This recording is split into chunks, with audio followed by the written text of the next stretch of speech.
Hello friends, today we are here with our next lecture or the last lecture of Human Physiology Part 1. ठीक है, इस video के साथ हमारा जो ह्यूमन फिजियोलॉजी का फर्स्ट चैप्टर है that is digestion and absorption complete हो जाएगा. ठीक है, हमने पूरा डाइजेशन की process, structure of alimentary canal, digestive glands सबके बारे में बहुत डिटेल स्टडी कर लिया है और ये हमारा लास्ट टॉपिक है जिसमें हम डाइजेस्टिव सिस्टम से रिलेटेड डिसऑर्डर्स के बारे में पढ़ेंगे. ठीक है, this is disorders of digestive system. First disorder जो है हमारे डाइजेस्टिव सिस्टम से related that is called as jaundice. ना, जॉन्डिस टेक्निकली हम इसका नाम देते हैं हिपेटाइटिस. जॉन्डिस या हिपेटाइटिस हमारे लिवर से रिलेटेड डिजीज है. ठीक है, लिवर आपको पता है बाइल जूस सिक्रीट करता है और ये बाइल जूस फैट्स के इमल्सिफिकेशन में काफी हेल्प करता है. इस बाइल जूस में कुछ बाइल पिगमेंट्स प्रेजेंट होते हैं. They are called as bilirubin and biliverdin. Bilirubin and biliverdin. इन पिगमेंट्स का फॉर्मेशन हीमोग्लोबिन के ब्रेकडाउन होने से होता है. ना, ये मैंने आपको बाइल जूस जहां बताया था वहां पे बताया था. हीमोग्लोबिन का मॉलिक्यूल जब ब्रेकडाउन होता है तो यहाँ पर बिलीरुबिन एंड बिलीवर्डिन पिगमेंट्स का फॉर्मेशन होता है. एक और तीसरा पिगमेंट भी फॉर्म होता है जो कि हमारी बॉडी में रीएब्सॉर्ब हो जाता है, जिसको आप हीमोसाइनेडिन कहते हैं. तो वो हमारी बॉडी में यूज्ड अप हो जाता है और ये दोनों पिगमेंट्स हमारी बॉडी में एक्सक्रीट आउट हो जाते हैं विद द फीकल मैटर. ठीक है, जब इन दोनों पिगमेंट्स का एक्सक्रीशन बॉडी में नहीं होता है, ये दोनों पिगमेंट्स बॉडी में फीकल मटेरियल को येलोइश कलर देने के लिए रिस्पॉन्सिबल होते हैं और फीकल मैटर के साथ हमारी बॉडी से रिलीज आउट हो जाते हैं. लेकिन जब इनका एक्यूमुलेशन होने लगता है, ये बॉडी में रिलीज जब ये बॉडी से बाहर नहीं निकलते हैं तो उस टाइम पर ये हमारे स्किन की जो लेयर है ना, स्किन की सबक्यूटेनियस लेयर जो है वहां पर ये डिपॉजिट होने लग जाते हैं और स्किन जो है वो येलोइश टिंच की हमें दिखाई देने लग जाती है. ना, जैसे जैसे इनकी इंटेंसिटी बढ़ती है वैसे वैसे हमारी स्किन, हमारे नेल्स, हमारी आईज, इनका कलर जो है वो धीरे धीरे येलोइश देखने को हमें मिलता है. ठीक है, तो ये हमारे पास कब होता है? जब बिलीरुबिन और बिलीवर्डिन का एक्सक्रीशन बॉडी से नहीं होता है. कई बार आप देखते हैं कि बाइल जूस, गॉल ब्लैडर से बाइल जूस को जो डक्ट लेकर आती है दैट इज सिस्टिक डक्ट, और बाइल डक्ट जो लिवर के लोब से बाइल जूस लेकर आ रही है, उन डक्ट्स के अंदर यदि कई बार कोई ब्लॉकेज या ऑब्स्ट्रक्शन आ जाता है तो बाइल जूस रिलीज नहीं हो पाता है और बाइल जूस रिलीज नहीं होता है तो बाइल सॉल्ट्स भी नहीं रिलीज होते, बाइल सॉल्ट्स भी वही रह जाते हैं. ठीक है, इस टाइप के जॉन्डिस को हम कहते हैं ऑब्स्ट्रक्टिव जॉन्डिस, जिसके अंदर डक्ट्स के अंदर कुछ ऑब्स्ट्रक्शंस आ जाते हैं और बाइल सॉल्ट्स का रिलीज हमारी बॉडी से नहीं हो पाता है. ठीक है, अदरवाइज ये बाइल जूस के साथ हमारी स्मॉल इंटेस्टाइन में आते हैं और धीरे धीरे हमारी बॉडी से रिलीज आउट हो जाते हैं. ठीक है, जॉन्डिस के कुछ सिम्टम्स हमें देखने को मिलते हैं जिसमें मैंने आपको बताया जॉन्डिस के अंदर बेसिकली स्किन का कलर जो है वो येलोइश हमें देखने को मिलता है. तो हमारी स्किन जो है वो येलोइश कलर की हो जाती है, नेल्स का कलर येलो होने लग जाता है, आईज येलोइश दिखने लगती है. साथ ही में इसका एक और इंपॉर्टेंट सिम्टम है that is loss of appetite. It means हमें भूख नहीं लगती है. ठीक है, तो ये हमारे पास एक इंपॉर्टेंट जो डिसऑर्डर था डाइजेस्टिव सिस्टम से रिलेटेड जो कि बेसिकली लिवर से रिलेटेड है. Second disorder is indigestion. ठीक है, इंडाइजेशन मींस जो फूड हमने यूज किया है वो प्रॉपरली डाइजेस्ट नहीं हो पा रहा है. इसके रीजंस क्या हो सकते हैं?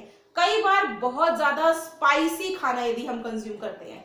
ठीक है, मेनली हम नॉर्मल डाइट जो लेते हैं उसमें बहुत स्पाइसी खाना हम यूज नहीं करते हैं, लेकिन कभी यदि हमने स्पाइसी खाना यूज किया है या हमने स्पाइसी खाना खाया है तो उससे क्या होता है, हमारी बॉडी में उसका प्रॉपर डाइजेशन नहीं हो पाता है और हमें इंडाइजेशन हो जाता है. या लेस स्लीप, ना, प्रॉपर स्लीप यदि हमने नहीं ली है, प्रॉपर नींद यदि हमने नहीं ली है तो भी हमारी बॉडी में इंडाइजेशन की प्रोसेस जो हो जाती है वो हो जाती है. या कई बार हमारा खाने का टाइम चेंज हो जाता है. ठीक है, जो यदि हम टाइमिंग हमारा जो खाने का है यदि वो चेंज हो जाता है, हम यदि टाइम के जिस टाइम पे हम डेली खाना खाते हैं उससे लेट हमने खाना खाया तो उस टाइम पर भी हमारी बॉडी में इनडाइजेशन की प्रोसेस हो जाती है और प्रॉपरली फूड का डाइजेशन नहीं हो पाता है। जब फूड प्रॉपरली डाइजेस्ट नहीं होता है तो एब्जॉर्प्शन की प्रोसेस नहीं होती है। नेक्स्ट हमारे पास आती है disease that is called as diarrhoea. Diarrhoea जिसे हम जनरल कॉमन लैंग्वेज में कहते हैं लूज मोशंस। ठीक है, हमारी बॉडी के अंदर जब फूड का डाइजेशन नहीं हो पाता है या हमारी बॉडी उस फूड को एक्सेप्ट नहीं कर पाती है जो हमने खाया है तो वो हमारी बॉडी से बाहर निकलना जरूरी है। और इसके बाहर निकलने के दो रास्ते हमारे पास है, या ये एंटीरियर एंड से वॉमिटिंग के थ्रू हमारे माउथ से बाहर निकले या ये हमारे पोस्टीरियर एंड से लूज मोशंस के फॉर्म में बॉडी से बाहर निकले। ठीक है, तो इस केस में क्या होता है, डायरिया में जो लूज मोशंस होते हैं उस केस में जो अनडाइजेस्टेड फूड है वो फूड हमारी बॉडी से एक्सक्रीट आउट हो जाता है in the form of faecal matter. तो इसमें वाटर रिलीज भी बहुत ज्यादा होता है, तो लिक्विड स्टूल के फॉर्म में ये हमारी बॉडी से एक्सक्रीट आउट होता है। ठीक है, तो ये डिहाइड्रेशन कॉज करता है क्योंकि बहुत ज्यादा वाटर इसकी साथ बॉडी से बाहर निकल जाता है। या इसमें वॉमिटिंग की प्रोसेस होती है जिसमें रिवर्स पेरिस्टालसिस फोर्सफुली होता है। बेसिकली पेरिस्टालसिस मूवमेंट से फूड हमारी बॉडी के अंदर ट्रेवल करता है, लेकिन जब वॉमिटिंग होती है तो फोर्सफुली हमारा जो रिवर्स पेरिस्टालसिस की प्रोसेस है वो होती है और वाटर है हमारे एंटीरियर एंड मींस हमारे माउथ के थ्रू जो भी अनडाइजेस्टेड फूड था वो बॉडी से एक्सक्रीट आउट हो जाता है। ठीक है, तो इस टाइप की डिजीज को हम कहते हैं डायरिया। नेक्स्ट डिजीज है हमारे पास कॉन्स्टिपेशन।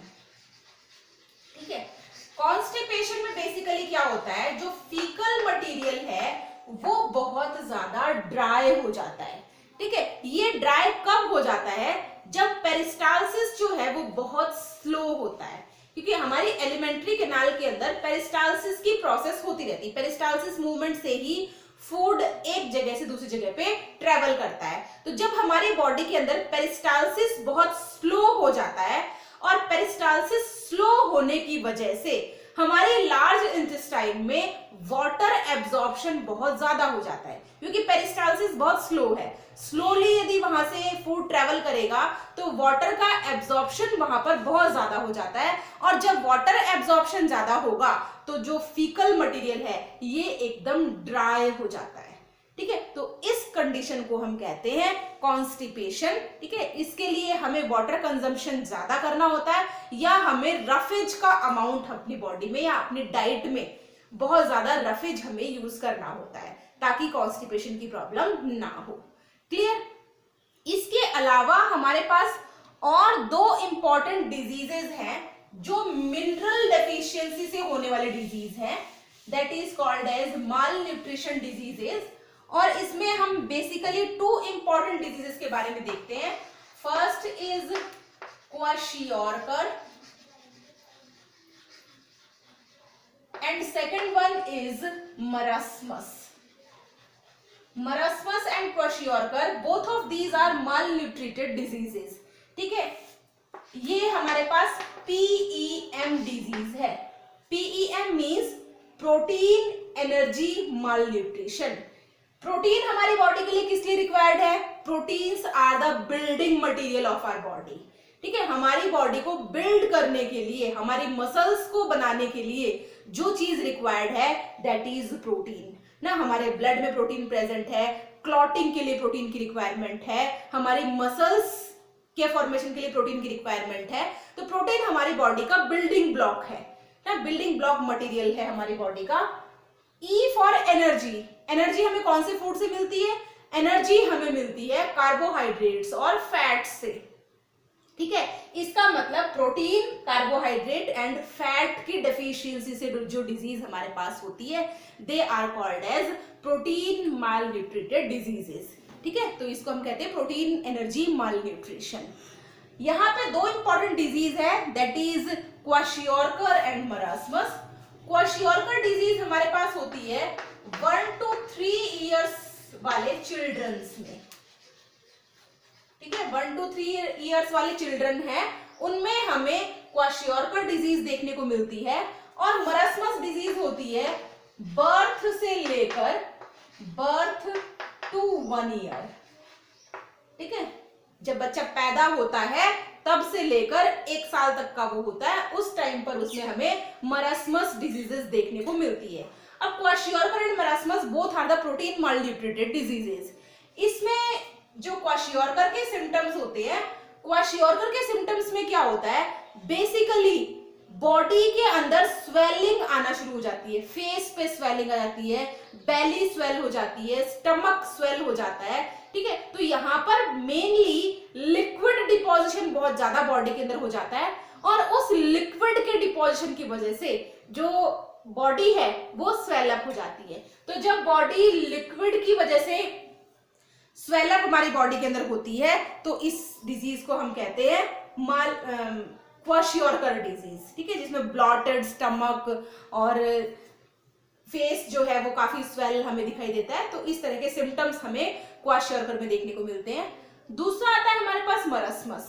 मरस्मस में क्या होता है, इसके अंदर क्यूटेनियस जो फैट है ना, हमारी स्किन की जो क्यूटेनियस लेयर है, उस क्यूटेनियस लेयर के अंदर जो फैट है वो बिल्कुल खत्म होने लग जाता है। इट मींस ऐसा लगता है कि बोन्स के ऊपर सिर्फ हमें एक स्किन की लेयर दिखाई दे रही है, जो फैट हमारी क्यूटेनियस लेयर में एक्यूमुलेट रहता है वो धीरे धीरे खत्म हो जाता है या वो फॉर्म होता ही नहीं है। इसलिए बहुत ज्यादा वीक हमें वो चाइल्ड दिखाई देता है, और हम इजीली उसकी रिब्स तक काउंट कर सकते हैं, इतना वीक वो हमें देखने को मिलता है।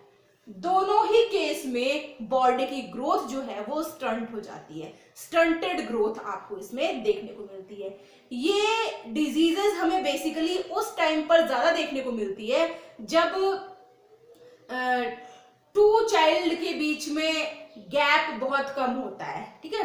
इट मींस जो मदर है, एक चाइल्ड का बर्थ हुआ और उसके बाद दूसरे चाइल्ड का बर्थ बहुत शॉर्ट टाइम में ही हो जाता है। तो उस टाइम पर क्या होता है, क्योंकि आपको पता है बर्थ के बाद बेबी जो है वो मदर से ब्रेस्ट फीडिंग करता है, ब्रेस्ट फीड ऑलमोस्ट 5-6-7 महीने तक वो ब्रेस्ट फीड करता है, तो उससे उसको न्यूट्रिशन मिलता है। लेकिन यदि उसी दौरान मदर फिर से कंसीव कर लेती है तो उसकी बॉडी में जितना प्रोटीन प्रेजेंट है वो सारा प्रोटीन उस नए फीटस के डेवलपमेंट में कंज्यूम हो जाता है, ठीक है। और दूसरा जो बेबी है उसको प्रॉपर प्रोटीनेशियस डाइट या प्रोटीनेशियस मिल्क नहीं मिल पाता है, इसलिए उसकी ग्रोथ जो है वो स्टंट हो जाती है। क्लियर। तो ये कुछ मालन्यूट्रिटेड डिजीजेस हमारी बॉडी के अंदर है जो हमारे डाइजेस्टिव सिस्टम से रिलेटेड है। होपफुली आपको सारे डिजीज के बारे में अच्छे से समझ में आ गया होगा। यहाँ पर हमारा जो फर्स्ट चैप्टर था ह्यूमन फिजियोलॉजी का, that is digestion and absorption, वो कंप्लीट हो चुका है। अब हम हमारा जो नेक्स्ट वीडियो स्टार्ट करेंगे वो रिप्रोडक्शन वाले यूनिट पे होगा, है ना। हम रिप्रोडक्शन यूनिट को लेकर अगला वीडियो हमारा स्टार्ट करेंगे। तो लगातार आप मेरे साथ बने रहिए। रिप्रोडक्शन की काफी डिमांड्स मेरे पास आ रही है रिप्रोडक्शन पे वीडियोस बनाने के लिए, तो हम अपने नेक्स्ट वीडियो में रिप्रोडक्शन पहले स्टार्ट करेंगे, उसके बाद हम ह्यूमन फिजियोलॉजी के जो बाकी चैप्टर्स हमारे पास है उनको स्टडी करेंगे। Thank you very much.